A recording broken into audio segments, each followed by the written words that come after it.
I was 32, single, and living in the kind of quiet that presses against your eardrums. My house sat on the last paved road before the Nevada desert swallowed everything else. No neighbors for 6 miles, just sagebrush, Joshua trees, and a sky so clear you could see the Milky Way spill across it, like someone had knocked over a carton of cream. That night, August 14th, 2:47 a.m., I was on the back porch with a lukewarm beer and a cigarette I didn't really want, trying to convince myself the insomnia would pass if I just stared at the stars long enough. Then one of the stars moved. Not a satellite glide, not a plane. It zigzagged, dropped, flared silver blue, and came down hard behind the cottonwood at the edge of my yard. The impact rattled my windows and sent a hot wind over the porch that smelled of ozone and something sweeter, like crushed honeysuckle left too long in the sun. I should have called someone. Instead, I grabbed the shotgun I kept for rattlesnakes and walked barefoot across the gravel. The ship, if that's what it was, had torn a trench 30 feet long. Dirt still rained from the sky. It was maybe the size of a city bus, shaped like a seed made of mirror and obsidian, cracked open along one seam. Light leaked from the wound, soft, liquid, the color of starlight filtered through ocean water, and in the middle of that light lay a man. He was on his side, one arm flung out, palm up, as if he'd tried to catch himself on the way down. Silver blood, actual silver, metallic and reflective, poured from a gash across his ribs, pooling around him like mercury. His skin was pale, almost translucent, veins faintly glowing beneath. Long black hair stuck to his face. He wore something that looked like liquid night woven into a jacket and trousers, torn now, clinging to him in shreds. I stood there with the shotgun half raised, heart hammering so loud I was sure he could hear it even if he was dying. His eyes opened. They were the color of nebulae, swirling violet shot through with gold, and they fixed on me with a clarity that made the desert fall away. He tried to speak. A sound came out like wind chimes made of glass breaking underwater. Then his gaze softened, and the strangest thing happened. He smiled. Not a polite smile, not a pained grimace. A full, dazed, utterly besotted smile, as if I were the most beautiful thing he'd ever seen in any galaxy. I lowered the gun. "Don't move," I said, voice cracking. "You're hurt." He understood me. I saw it click behind those impossible eyes. He lifted one trembling hand toward my face, fingers brushing air inches from my cheek. "Beautiful," he whispered, in English now, accent unplaceable, vowels stretched like starlight. "You are the first." Then he passed out. I don't know how I dragged him inside. Adrenaline, I guess. He was heavier than he looked, all lean muscle and strange density, like he was carved from something slightly more solid than human bone. I got him onto the couch, shoved towels under the worst of the bleeding, and tried to remember the first aid course I took in college 15 years ago. The silver blood soaked through everything, but when I pressed gauze to the wound it slowed, then stopped, as if his body had simply decided it was done bleeding for me. The edges of the gash knit themselves together with threads of light. I watched it happen, mouth open, cigarette long forgotten and burning a hole in the carpet.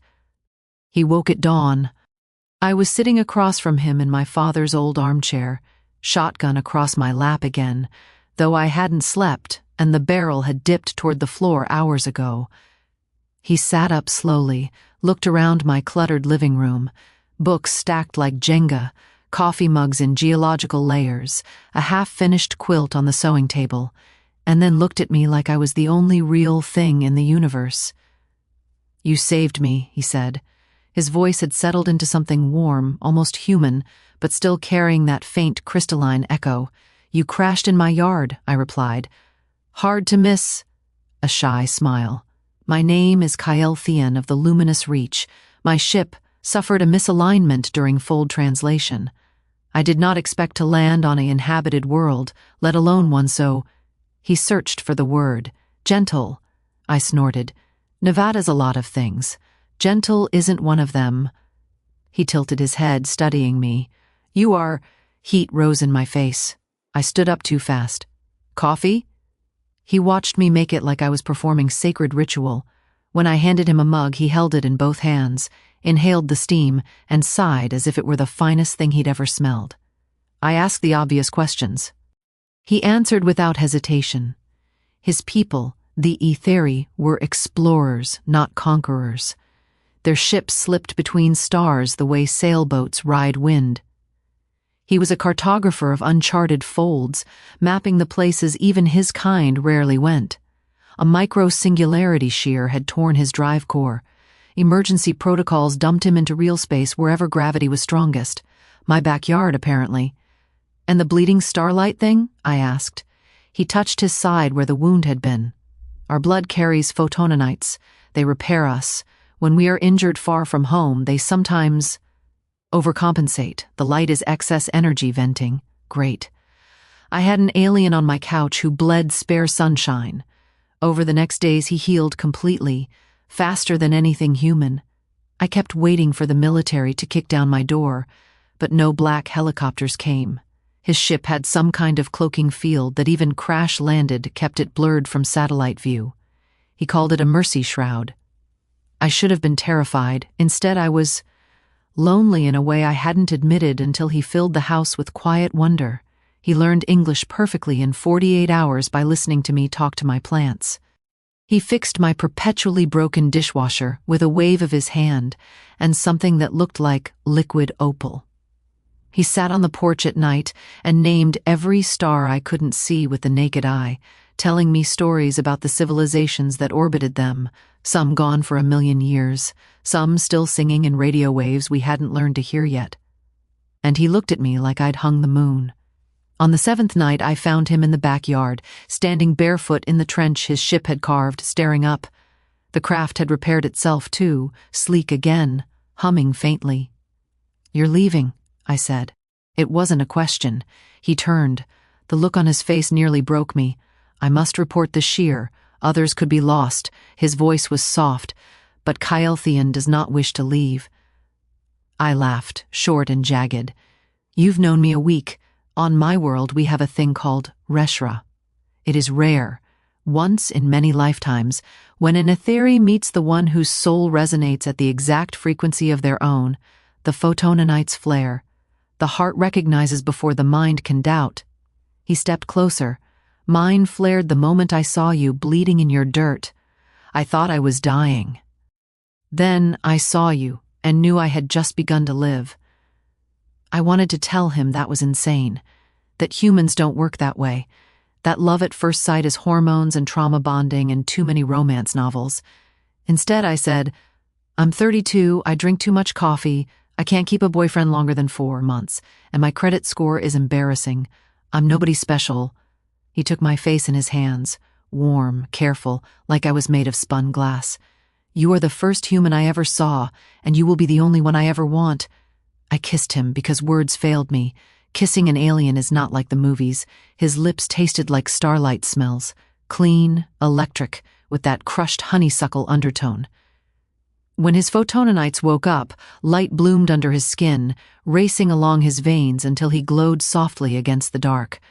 I felt it answer in my own bloodstream, like a tuning fork struck inside my chest.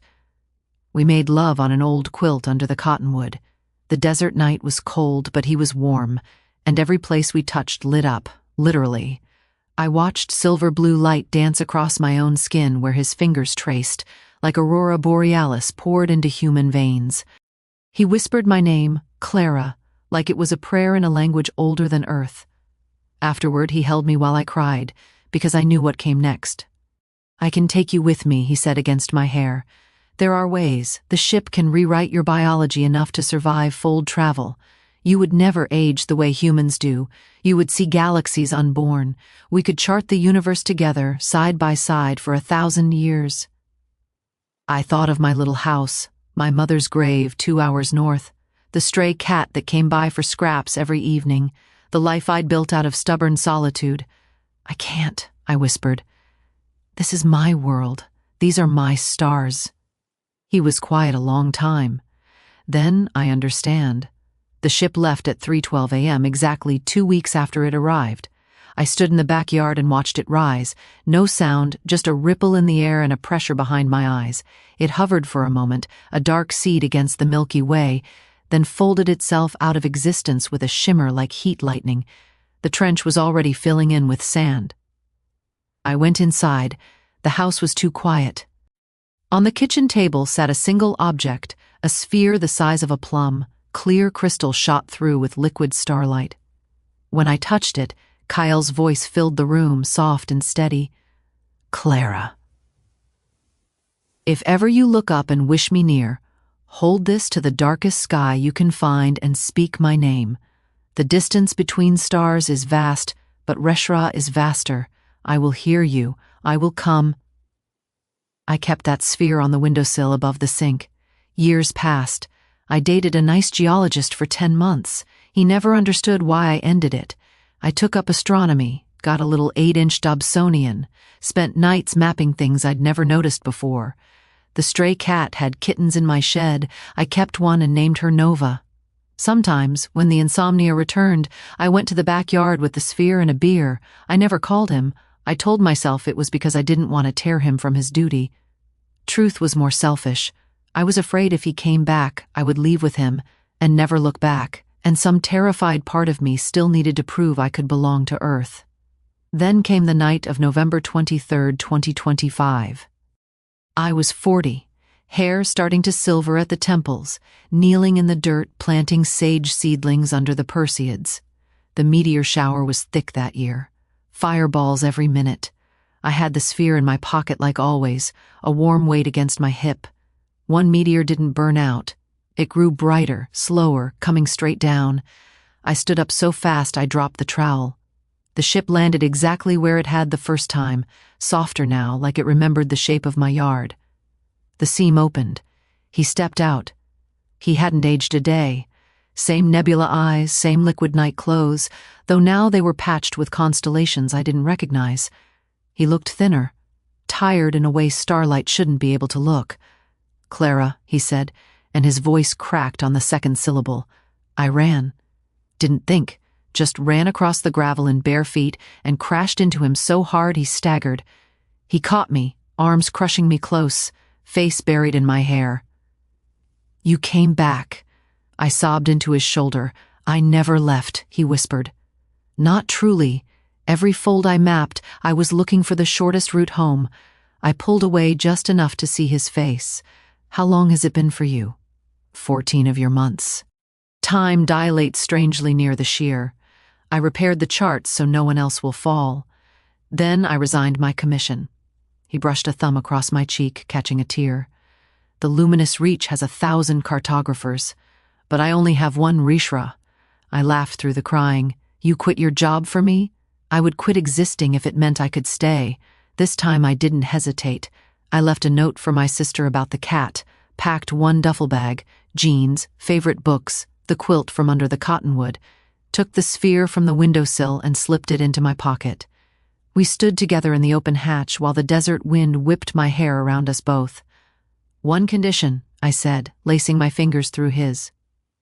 "We come back sometimes. I want to watch Nova's kittens have kittens. I want to see the sage bloom." He smiled, that same dazed, besotted smile from the night he crashed, only now it was homecoming instead of arrival. "Clara of Earth," he said formally. "Will you map the universe with me?" I kissed him under the cottonwood one last time, tasting Starhiny suckle and ozone and the rest of my life. "Yes," I said, "but first, take me somewhere with 2 suns. I want to see what dawn looks like when it has twice the reason to rise." The ship sealed around us, gentle as a held breath. The trench was already gone, sand whispering over our footprints. We rose into the night, a seed of mirror and obsidian, climbing toward the place where stars are born, and somewhere behind us, the little house stood quiet under the Milky Way, windows dark, porch light left on for no one and everyone.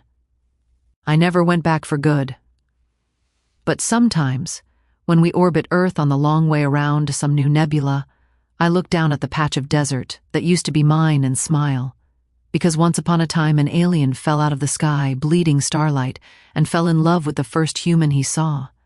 And she, against every rational instinct, fell right back.